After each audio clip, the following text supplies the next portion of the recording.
Selamat berjumpa kembali sahabat YouTube. Apa kabar semuanya? Semoga kita semua selalu dalam lindungan Allah Subhanahu wa Ta'ala. Amin.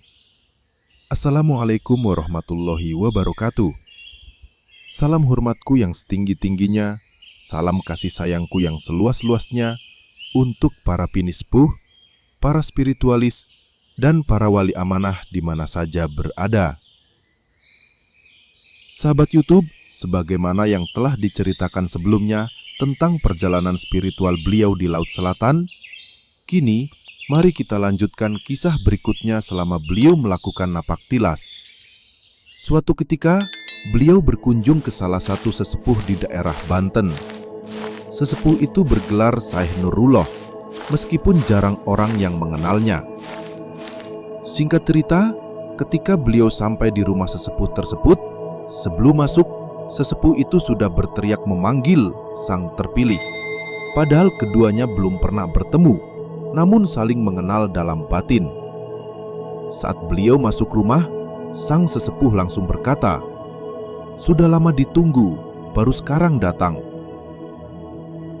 Beliau pun bertanya, "Kenapa saya ditunggu?" Sesepuh menjawab, "Banyak orang tua yang meninggal gara-gara kamu." Beliau terkejut lalu bertanya, "Apa hubungannya?" Sesepuh menjawab, "Orang-orang yang meninggal itu karena mengaku sebagai dirimu." Beliau pun menjawab dengan tenang, "Itu urusan mereka." Ini adalah informasi yang beliau ceritakan langsung. Saya pribadi kemudian bertanya kepada beliau, "Mengapa bisa banyak orang mengaku sebagai diri Anda?" Beliau menjawab, "Itu semua karena menyangkut materi. Mereka ingin mengambil emas dan menarik uang gaib.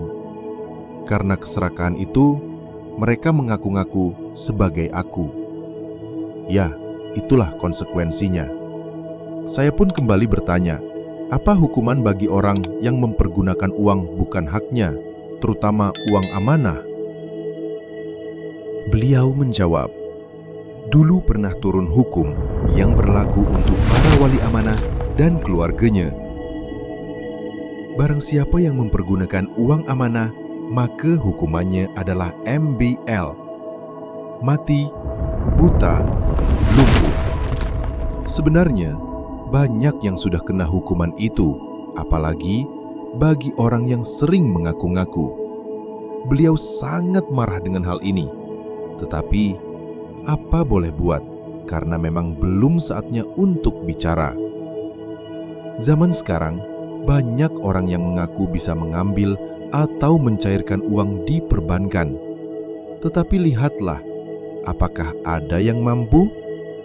Tidak ada satupun, karena itu bukan hak mereka. Beliau merasa sangat sedih melihat kelakuan orang-orang itu, sebab banyak sekali yang sudah menjadi korban janji-janji besar yang akhirnya tidak pernah nyata. Namun, menurut beliau, tidak lama lagi semua ini akan diluruskan kebenarannya. Pada saat itulah akan muncul pemimpin negeri ini yang amanah dan bijaksana, sehingga kelak Indonesia akan menjadi gemah ripah lojinawi dan mercusuar dunia.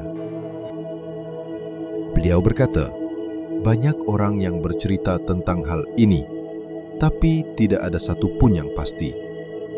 Bisakah manusia memaksa terbukanya rahasia Allah, sementara itu adalah kehendaknya semata? Sedangkan rahasianya sendiri, manusia sering enggan membaginya kepada orang lain. Itulah kenyataan. Karena itu, menurut beliau, semua ini tidak akan lama lagi. Marilah kita semua sama-sama berdoa agar masyarakat dan negeri ini bisa makmur serta damai. Intinya, kita harus saling menjaga, memperbanyak silaturahim, karena silaturahim memperkuat persaudaraan kita semua." Beliau selalu berpesan, "Berhati-hatilah, alam sudah bergerak dan waktunya sudah sangat dekat. Perbanyaklah ibadah sesuai kepercayaan masing-masing." Sampai di sini dulu kisah beliau. Semoga beliau masih berkenan bercerita tentang perjalanannya. supaya kita semua bisa mengambil hikmahnya. Saya pribadi merasa sangat beruntung bisa mendengarkan kisah ini. Sampai jumpa kembali dalam cerita yang lebih menarik. Sehat selalu. Wassalamualaikum warahmatullahi wabarakatuh.